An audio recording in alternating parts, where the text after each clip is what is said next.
soon after that. So yeah, we're looking at Tantra for the modern world. That's the kind of current, that's our current theme, is Tantra for the modern world.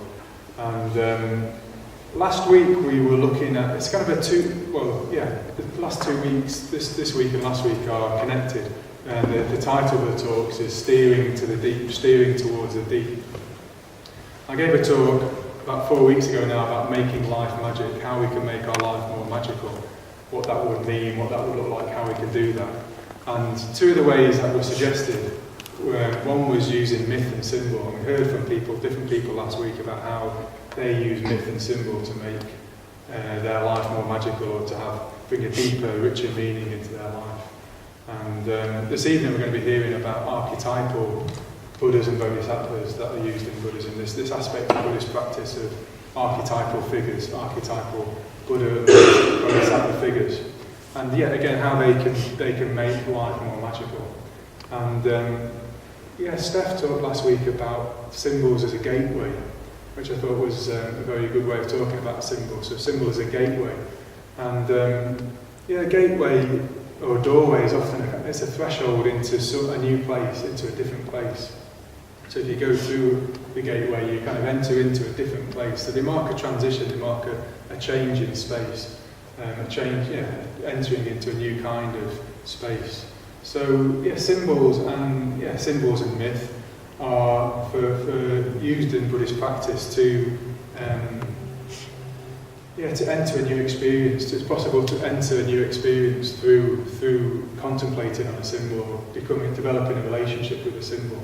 And we heard, I could talk a lot about it, but I think it's probably more powerful and evocative just to hear from different people about how that works. And we saw that last week where different people talked about symbol and myth. And this evening we're going to be hearing about archetypal figures and how we're basically just hearing from 3 different people about their personal connection with archetypal figures, and hopefully, we'll just get a flavour from different people how that can work, how that can bring a more magical, deeper element into our life. So I'm going to talk first about the historical Buddha, Shakyamuni, and how he can be a very powerful archetypal figure for myself. Satyajoyti is going to talk about Amitabha, and then Punymala is going to talk about Vajrasattva. In that order. So why is the historical Buddha a powerful archetypal figure for me? Why is that? Well, you don't know, I'm going to tell you. It's a rhetorical question. Question for me. No question for you. Why is it? I suppose, to answer that, you could go back to the time of the historical Buddha, the Buddha interacting with people and the effect he had on people. For me that's a starting place. Sangha actually gave a lecture about the start of the Bodhisattva idea, or the Bodhisattva tradition, the Mahayana tradition, and he drew out in this particular lecture the impact that the Buddha had on people. And he talked about how we've got the words of the Buddha, we've got the teachings of the Buddha preserved, and at the time of the Buddha, people would hear these words and he'd come into contact with these teachings and have massive experiences. They would, have very strong experiences that I'd kind of sometimes become enlightened just by hearing these words, the teachings of the Dharma. And Sangha actually to ask the question, well, why doesn't that happen to us? The teachings have been preserved by the oral tradition of Buddhism. We come into contact with the same teachings, but when I read the Dharma, I haven't spontaneously awoken. I don't know how other people. that doesn't happen. And so why not? Why doesn't that happen? And the answer is, it's not just the teachings, it's not just the words that have the effect and have the power, and had that power on the people. It was actually the Buddha himself, the presence of the Buddha, what the Buddha embodied, who he was and what he expressed, what he communicated. So it wasn't just what he said, the words he said. Maybe not even how he said them, but just him himself, his presence. The fact that they were coming into contact with him, into relationship with him, that's what had such a potent effect. The Buddha was an expression, and is an expression, of enlightenment of reality. So people were coming into contact with reality, people were coming into direct contact with the transcendental, with reality, through the Buddha, just by coming into contact with him.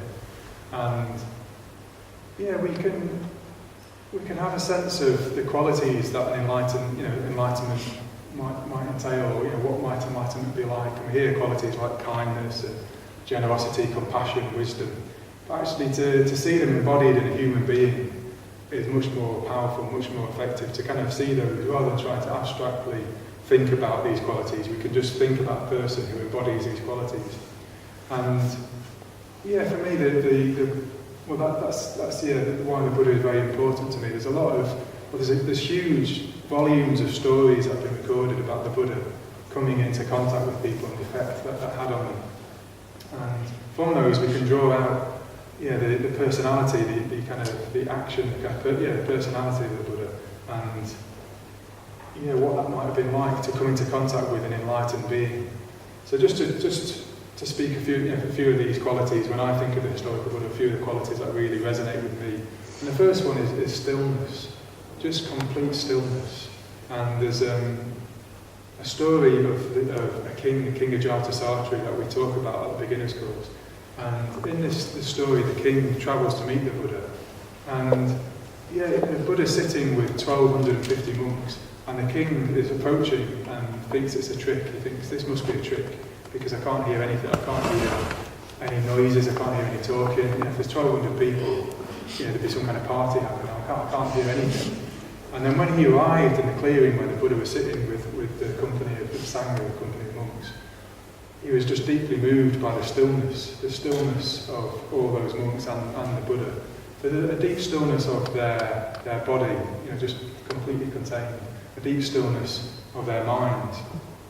And also the Buddha embodied a stillness of craving and anger, all the kind of pulls, all the drives that kind of pull us and drag us around. They were completely stilled in the Buddha. So his mind, his heart, his body were just completely still. And for me that is a very evocative quality, a very powerful quality to imagine embodied in a human being. But the Buddha wasn't just still, he was also very, very active and full of energy. You could describe, I describe him as heroic, heroic activity. The Buddha just walked about on foot until he was 80. He just walked from place to place throughout northern India. There wasn't one of those mobiles that people, when you get to 80, kind of move around on. They didn't have those. The Buddha just walked around on foot. And it must have been very, very hard, very, very difficult, just in the heat of India at the age of 80, with a very kind of old, tired body, just to walk from place to place and teach people. So just a real heroic energy. So there's a stillness and real activity, real energy, heroic activity of the Buddha. And also maybe connected with that is a fearlessness. The Buddha was without fear, which again for me is a very attractive quality, to be completely without fear. And the effect that would have had on people as well would be striking, to come into contact with somebody who was completely without fear. And there's different ways that is communicated in different stories. One of them is the legend, the myth of the Buddha's enlightenment experience, where the Buddha came under attack, came under siege by the armies of Mara. And Mara can be seen as an archetypal embodiment of all of our energies and the energies in the universe that want to stop us from becoming who we could be, from becoming enlightened. So the Buddha, just at the point of enlightenment, came under attack, came under siege from the forces of Mara, from the armies of Mara. And it said that spears and rocks and all kinds of weapons were hurled at the Buddha. And the Buddha wasn't daunted, wasn't put off by what could be quite a terrifying experience. You imagine, if we're talking in psychological terms or emotional terms, what that might have been like, just to be seating there with all of that stuff coming at you. And the Buddha was completely fearless. The Buddha sat there. And the way this is evoked in the story is that when the spears and the rocks came close to the Buddha, when they just came by the presence of the Buddha, they were transformed into beautiful flowers and just fell around the feet of the Buddha. The Buddha became surrounded by beautiful flowers. And for me that evokes what the presence of the Buddha might have been like. If there's aggression or anger around the Buddha, it was just transformed into something very beautiful, completely transformed. And there's another story where somebody was trying to kill the Buddha. The Buddha's cousin, Devadatta, was plotting to kill the Buddha, and he sent a series of assassins to where he knew the Buddha was meditating. And first of all, the kind of top assassin arrived where the Buddha was, and it's complete role reversal. Rather than the Buddha becoming frightened, as the assassin got close to the Buddha, he froze and just became overcome with fear, became terrified. And the Buddha perceived this. The Buddha perceived that this assassin, this man who was going to kill him, was frightened. He just said to him, "Don't be afraid. Don't be afraid." And he beckoned the guy over and taught him the Dharma, and the man became a disciple of the Buddha. And so the other assassins were thinking, what's happened to our top assassin? Well, they sent another crop of assassins to the Buddha. And again they arrived at the place where the Buddha and now this new companion were meditating. And froze, they became completely frozen with fear. And the Buddha taught them, they became his disciples. In the end, there was, I think, 16 assassins. They all became disciples of the Buddha. So you get this kind of sense of a real fearlessness, a man without fear. And there's a kindness there with that fearlessness. So it's a kind fearlessness. So it was able to transform what was there through metta. And another story where Devadatta sent a ferocious wild elephant in the path of the Buddha. It was kind of charging towards the Buddha. And it's just said that the Buddha carried on walking calmly towards the elephant and subdued it with metta. His kind of mind encompassed the mind of the elephant and subdued the elephant through metta, through kindness and love. So some very, for me, evocative qualities that could be brought to life through contemplating, through reading these stories, imagining the figure of the Buddha, imagining him interacting with other people and the effect it had on them. So in a sense, it wasn't just the words. We've got the words have been preserved by the oral tradition, the teachings of the Buddha. But the effect of the Dharma was so much more than just the words. It was the personality of the Buddha, his presence, his being, and what the qualities that he expressed. So, at the time of the Buddha, people couldn't always be present with the Buddha. And there's a very famous story that we hear often about a disciple called Pingia, disciple of the Buddha. And he was talking to one of his old companions about the Buddha, and he'd become a disciple of the Buddha. And he was asked, well, why aren't you with the Buddha if the Buddha's so great? Why aren't you with him now? And Pingia said, well, I'm very old and I can't always be with the Buddha, but I am always with him because my mind is always with the Buddha. Through the power of mindfulness and confidence and faith, I can see the Buddha clearly with my mind all the time, and I'm always with the Buddha. So for Pingia, he was able to dwell in the presence of the Buddha and have the impact, the kind of power of that presence through his imagination, through bringing to mind and dwelling with the Buddha. So even at the time of the Buddha, this was a strong practice for the disciples of the Buddha. And it's said that after the Buddha died, his companion Ananda just carried on as if the Buddha was still there. He went back to the Buddha's hut, he swept the hut, he laid out a seat, put out a bowl for the Buddha, just like he would do before the Buddha had died. So we get a strong sense of, well, the Buddha was still very present for his disciples, whether they weren't with him, whether he had died. His presence was still very, very powerfully there for them. And because of their imagination, they were able to connect with the Buddha in their imagination and what he expressed. So, the Buddha began to become, even in his own lifetime, just an archetypal aspect to the Buddha that his disciples could contact, whether or not they were in the same places, in the same physical spaces, or whether or not at the same time as when the Buddha dwelled. They could enter a different kind of space, an archetypal space, through a particular quality of imagination and dwell with the Buddha. So, what I was thinking today when I was just thinking about this talk and about historical Buddha was, two things. A pilgrimage, actually. We went on pilgrimage, I think it's about 3 years ago, something like that, 3 or 4 years ago. A group of us went to India on pilgrimage. And before that, the historical Buddha hadn't been that important for me, really. It had been important, but not so important. And all of a sudden, just being in the places where the Buddha had lived and where the Buddha had taught and where the Buddha was enlightened, where he died, well, the same place where all these events took place. the historical Buddha began to take on a much more powerful significance for me, actually, just by going on pilgrimage to these places. So that's a quarter of an hour good. Well, I've got a few more minutes to just a few more things to say, so I'll back up soon. But yeah, in some ways as well, I was also thinking, when I chant the refuges and precepts, when I chant the refuges, and I chant Buddhang, Sarananga, Chami, well, in the same way it feels like I'm going on a pilgrimage to the historical Buddha. I'm evoking the historical Buddha. And you could see as well the Buddhist path, the path of transformation as going on a pilgrimage to the Buddha. We're trying to become what the Buddha became, we're trying to become what the Buddha overcame, we're trying to overcome. So, when I chant the refuges and precepts, I just, occasionally, sometimes, just an image of a very still Buddha will come to mind, just very still, seated among his disciples, in the same way that Ajatasattu encountered the Buddha.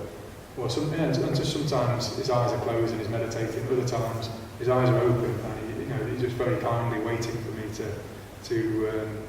encounter him. So if these symbols are gateways into an experience, for me the Buddha is the kind of root, the most kind of, well, he's in a way the kind of, there's lots of different gateways that you could encounter through the Buddha, because the Buddha, you could say, encompasses all the different qualities of enlightenment. The Buddha expressed in his life and expresses generosity, compassion, wisdom, all the different qualities of enlightenment are there in the Buddha. So it's like there's just one symbol with just loads of different gateways that people can access and kind of you could get into relationship with. But for some people, the fact that he's all-encompassing makes him a bit less accessible. For some people, it's less accessible. The Buddha's less accessible because of that. There's just so many facets to the historical Buddha and his personality and what he represents. So there's a whole myriad of other archetypal figures, and it's like there are for particular people, there are particular symbols, particular archetypal beings that will act as gateways for them. And for each of us, if this kind of aspect of practice is important for us, there will be a particular gateway that we can enter into the transcendental through. We can go through and enter into the transcendental. And so one image that I think it's Vasantra uses, it may be Sangha Night, but it's as though if you imagine a beam of white light that strikes a prism and then splits off into other different colours of light. You can see that the relationship between the historical Buddha and all the other archetypal Buddhas and Bodhisattvas is a bit like that. The historical Buddha, Shakyamuni Buddha, is like the root archetype, which kind of encompasses all the different qualities of enlightenment. But then all the different Buddhas and Bodhisattvas you can be visualised and engaged with. They represent just particular kind of emphases, particular qualities, and they represent a particular gateway that you can enter into. So I won't say too much more about that because I've already gone over time, but what I'll do is just hand over to Satyajoyti and Punymala, who will talk about their particular figures they connect with and the active gateways for them.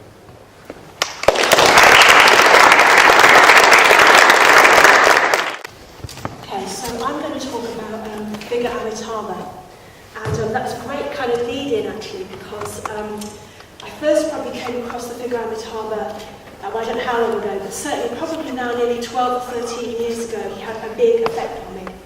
And ever since then, he's been part of the way that I see the world. And that was made formal, I suppose, when I was ordained 6 years ago, and I took on the practice of bringing to mind Amitabha.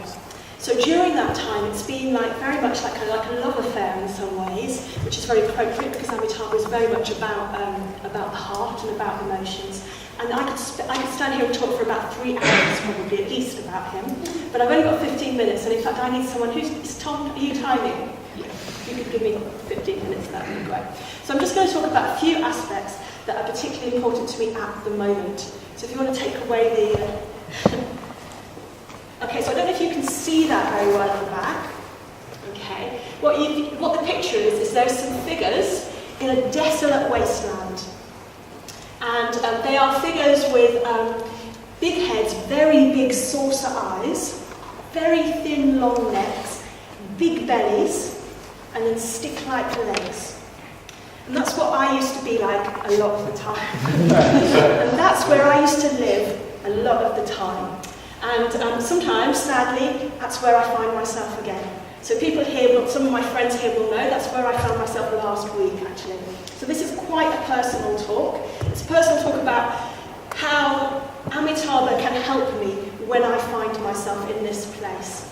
So this is interesting because these figures are called hungry ghosts.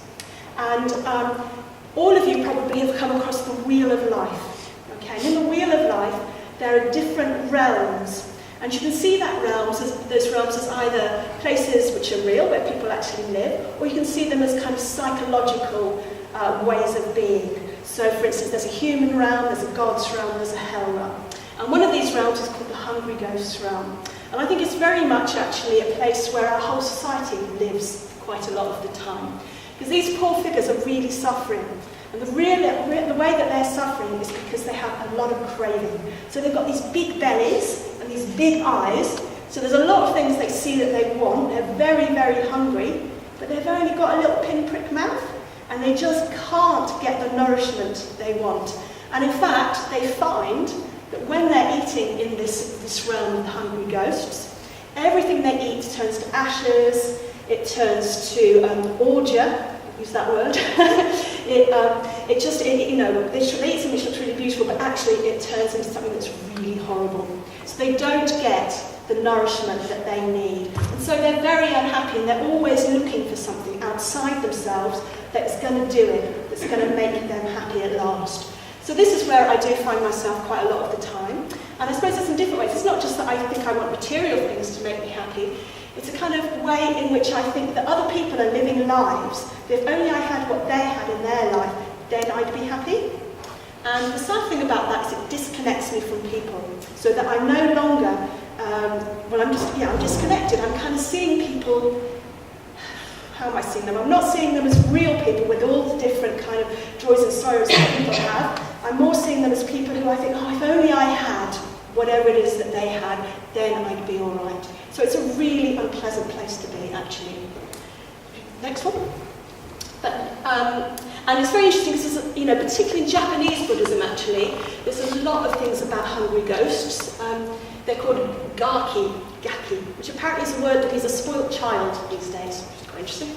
And so this, just if you can see this from the back, it says it's a scroll of the hungry ghosts from the late 12th century. So these hungry ghosts have been around for a long time. And in this particular picture, you'll see the hungry ghost, and the hungry ghost is trying to eat something, but it's turning to fire. Okay, it's turning to fire. But there's a figure who is helping the hungry ghost. That's a Buddha. And traditionally, that's associated with the Buddha Amitabha. So, the next picture. So this is an image of the Buddha Amitabha, which those people who've been lucky enough to go to Padmaloka, the men's retreat centre, will have seen. It's very beautiful, very big image there.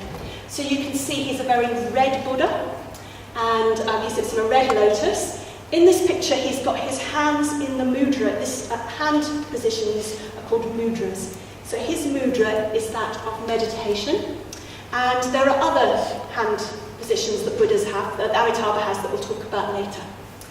And so he's a lot of his peace comes from meditation, which is quite interesting. Okay, the next picture. But if you can, I don't know if you can see this picture at the back, but in this picture, Amitabha is holding up a red lotus. Okay, and I'm going to come back to that later.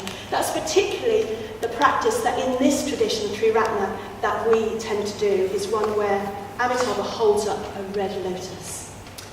Okay, so how does Amitabha help me? And that's a rhetorical question again, actually. Some of you could tell me, but I'm going to tell you what I think. So how does he help me? Well, one of the things that he does is he really connects me with beauty. Do you want to, next one, please? Okay, so here's a sunset, okay? So Amitabha is associated with the setting sun over the sea. So that if you bring to mind the last time you saw a setting sun over the sea, you might be sort of getting a taste of calmness, of beauty, of actually, and in the light that you get at that time of day, the golden light, everybody looks really beautiful. Everything looks really beautiful because they're bathed in that golden light. It's called the golden hour, isn't it? That's the light of Amitabha. So, for me, connecting with beauty, with nature, is a way that through Amitabha nourishes me, the idea. So if I sometimes say to myself that I think, I ought to be able to go and see sunsets, kind of, I don't know who should pay for it, but because it's a religious thing, it's like my workplace or something. The Buddhist Centre should pay for me to go and see sunsets as part of my religious practice. But I do try and see sunsets over the sea or over the reservoirs or whatever, whenever I can, just to get that wonderful sense of the light of the water. There's something very magical there that speaks to me. I don't really know why. I think it's a very human thing, that light on water is very beautiful. Okay, another one.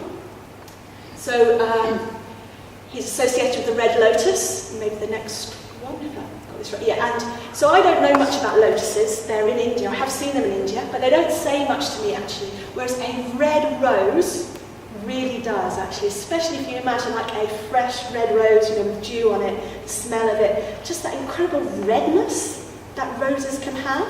And other flowers can too, like tulips or poppies, but there's just something about that redness, and again, I'm not exactly sure what it says to me, but I know that it takes me out of myself, it gives me a real sense of beauty. Okay, next one. Okay, so another thing that Amitabha, I get from Amitabha, is his wisdom. Okay, it's his love, and it's his wisdom. So he has a particular kind of wisdom. All Buddhas have a wisdom, and his is called discriminating wisdom.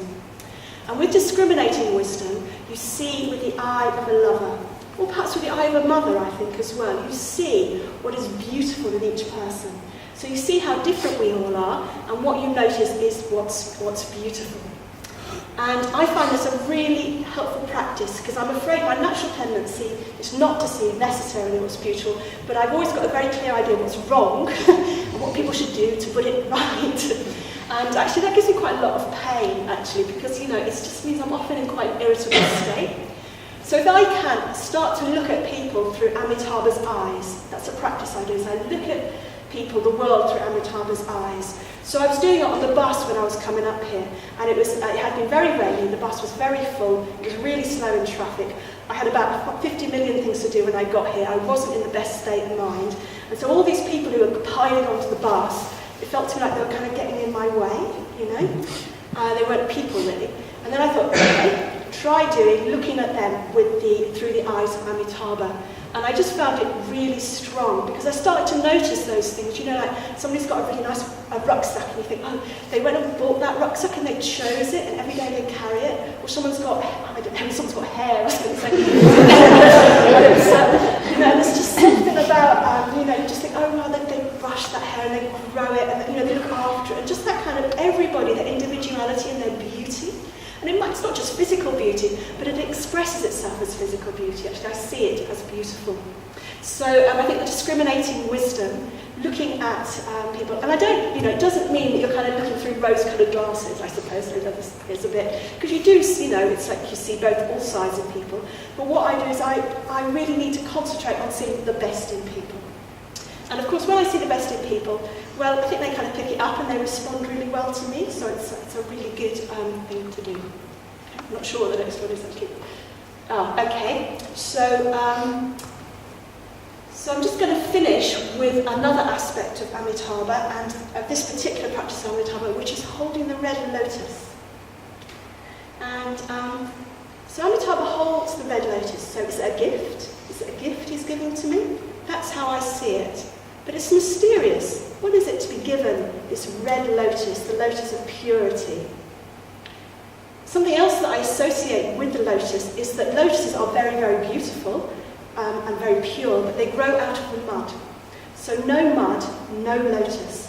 So it reminds me that it's actually in my muddy bits, in those bits I don't like about myself, that's where I grow, that's where my power comes from, which is in some ways, what the Tantra, this whole series we've been doing is about getting in touch with your power, getting in touch with what motivates you, and actually it's in that mud. It's in our anger, our sadness, our jealousy. That's where the energy is quite often. And there's something about remembering that this beautiful lotus that I'm being given as a gift has grown out of the mud. Yeah. Is there another one, or is that it? No. Okay. So I think I'll just leave with that mysterious image, that gift that we all have of the red lotus, and what we can do with that.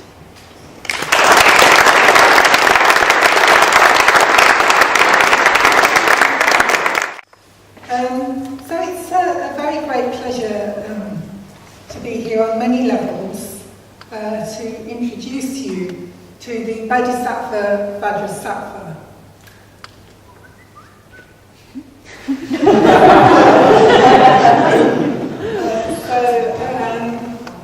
This is Vajrasattva. And he's a rather mysterious figure. He's only found in the Buddhist Tantra. Do stand up if you can't see him. Yes, he's only found in the Buddhist Tantra, which is one of the later developments of Buddhism. And for those of you who are familiar with the refuge tree, with the Buddhist Centre and then other figures and things around it, he is at the very top of our refuge tree. So he's said to be in another dimension beyond time and space. As you can see, he's a very still, beautiful figure, and he represents reality. He represents the essence of reality, the essence of the Buddha's awakened experience. So the first thing you probably notice about him is he's the colour white. So traditionally, this is described as the colour of sunlight on snow, but that's not an experience that I have very often. I also think of he's in that the sunlight dancing on water. It's where you get that dance of white light and that sort of scintillating, sparkling whiteness. He's also there in the way that sunlight flashes on cars or on windows, and you get that very brilliant, intense white reflection. And then for living here in Steel City, he's in the colour of molten white metal. So if you've ever been to the Aberdale Hamlet, or you've seen those films at Kelham Island, that pure whiteness that you get with molten metal, very powerful. That's part of Vajrasattva's whiteness.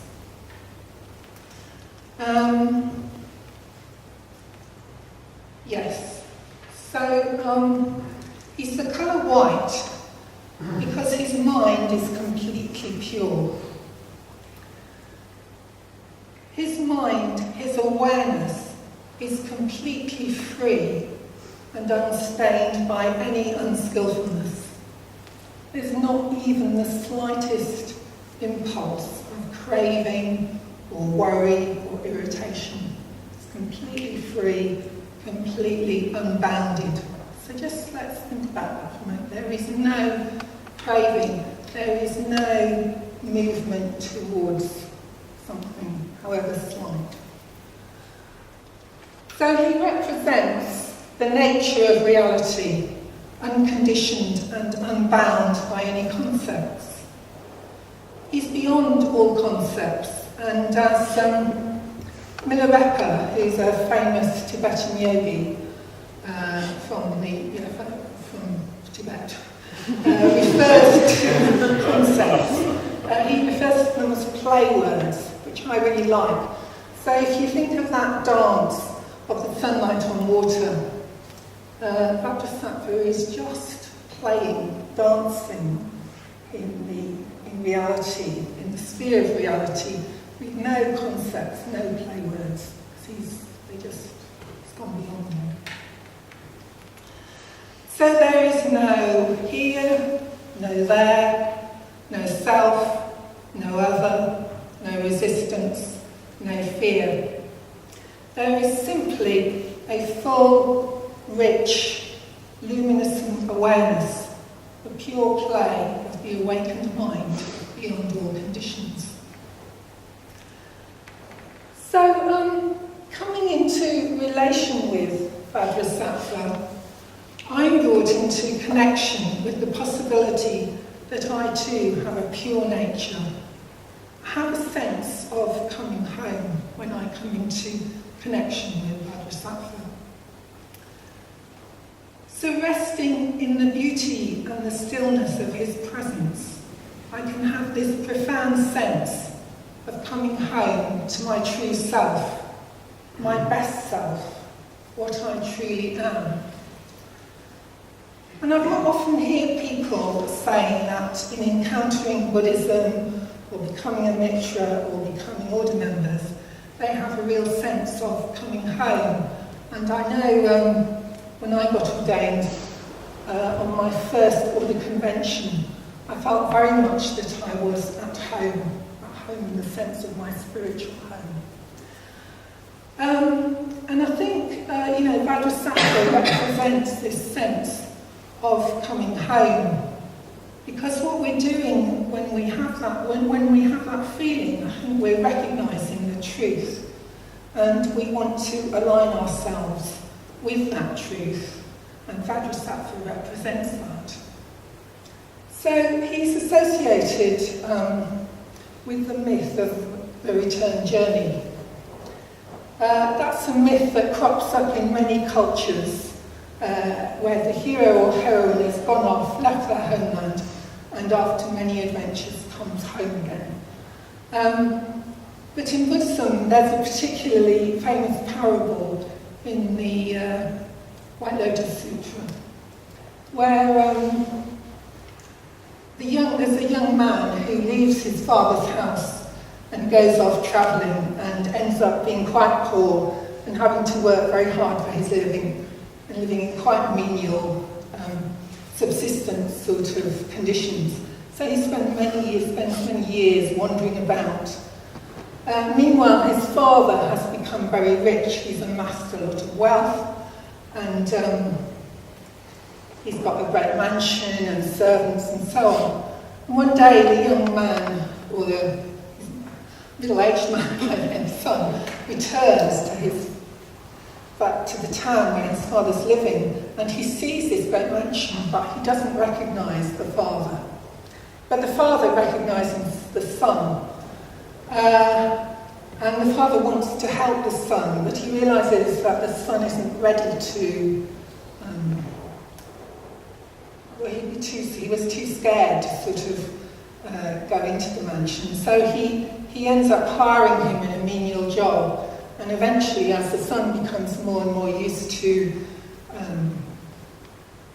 wealth and riches and so on, he comes into his own inheritance, and his father reveals who he really is. So I think this is saying for us, for me, is that I'm alienated from my true nature or my essential nature, and through the practice of Vajrasattva, I come more into contact with my true nature, or I'm put in contact with it.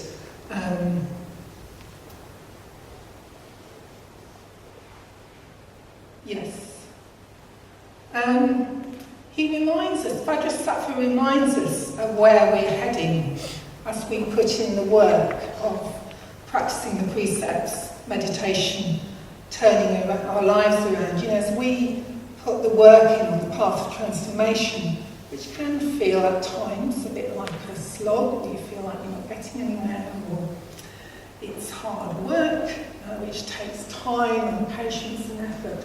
I think coming into connection with Vajrasattva, who just sits there, he's always there,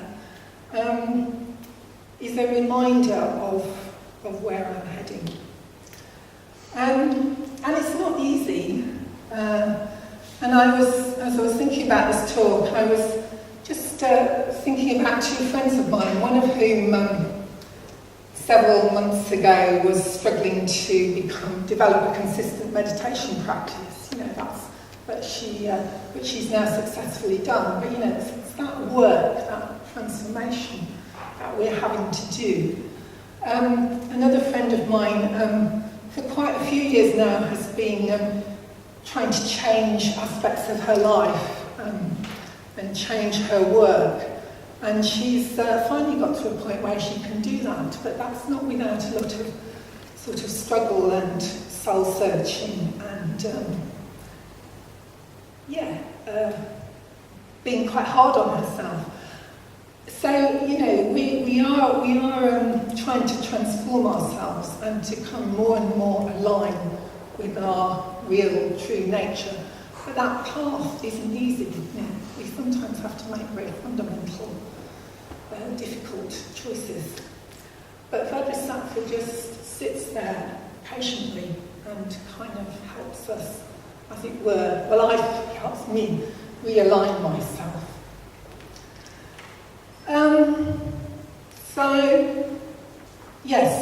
There's this profound sense, and I have this profound sense of Vajrasattva coming home. Then he is particularly associated with purity. And I'm just going to mention two characteristics of purity which I find particularly important. So when something is pure, it is unadulterated, untainted, it's not diluted, it's not watered down, it's not weakened. So Vajrasattva's purity is a really powerful force, if you like, but it's powerful without any sense of coercion. And that's where I think that image of molten metal comes in. Molten metal is a very, it's dangerous, isn't it? But it's very pure, and so there's that power to his purity. It's nothing sort of weak or anemic or naive. It's the power of reality. And it's us, or me, trying to express ourselves at full strength, all in essentials stripped away. It's our mind totally focused and absorbed in the contemplation of reality, holding the Vajra at the heart. So, Vajrasattva holds the Vajra, which I can't go into, and you may have a chance to explore the Vajra at some point in the coming weeks. It's an extremely rich symbol. It actually contains everything. But anyway, so he holds the Vajra at his heart. And there's something about coming into alignment with, with the truth, with reality, holding reality at my heart. So, yes, Vajrasattva's got this very powerful purity. And while I'm continuing to talk, I've just got some Vajras to hand out, which you can pass around and see what happens if you hold them. One of them is a modern one.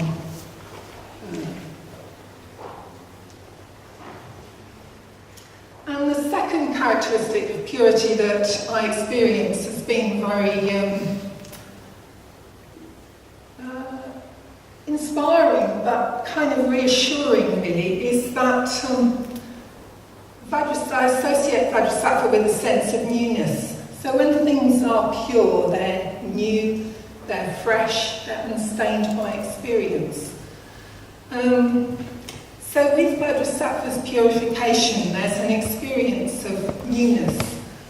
He's associated with the practice of confession.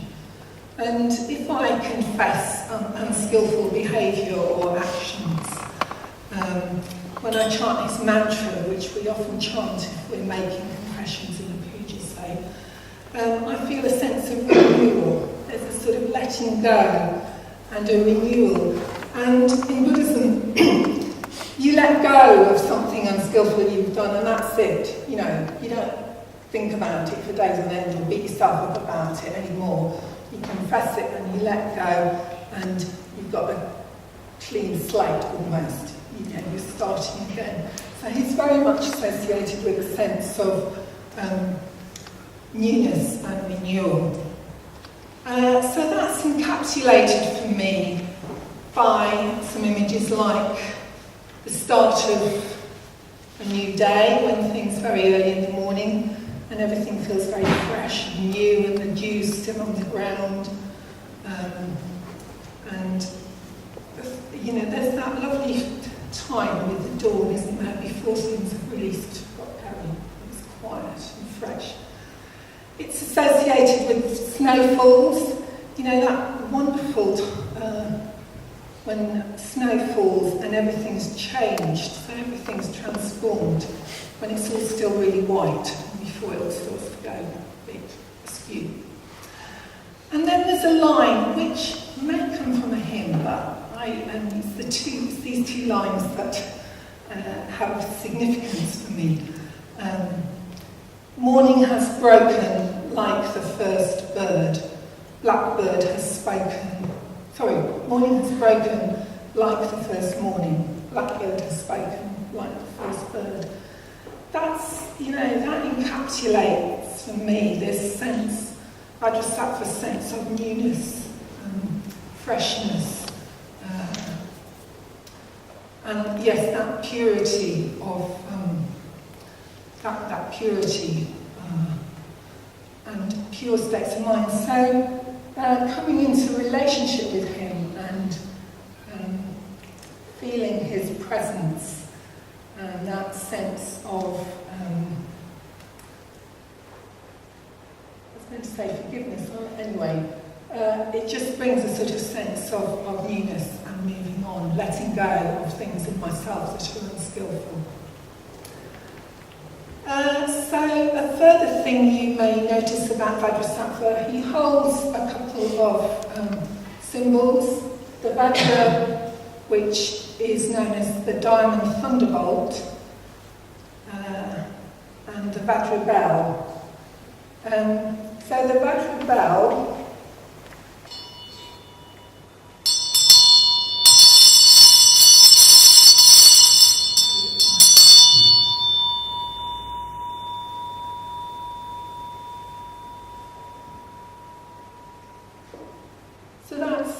of wisdom, that's the wisdom of Vajrasattva, the wisdom of reality sounding throughout the world, coming down to us and through time and space from Shakyamuni. And then the Vajra, the diamond thunderbolt, represents skillful means, compassionate activity and reality. So I don't have time to go into those anymore. But the two together, wisdom and compassion, wisdom and skillful means are present, they're both equally balanced. So I'd just like to conclude with a poem to Vajrasattva, which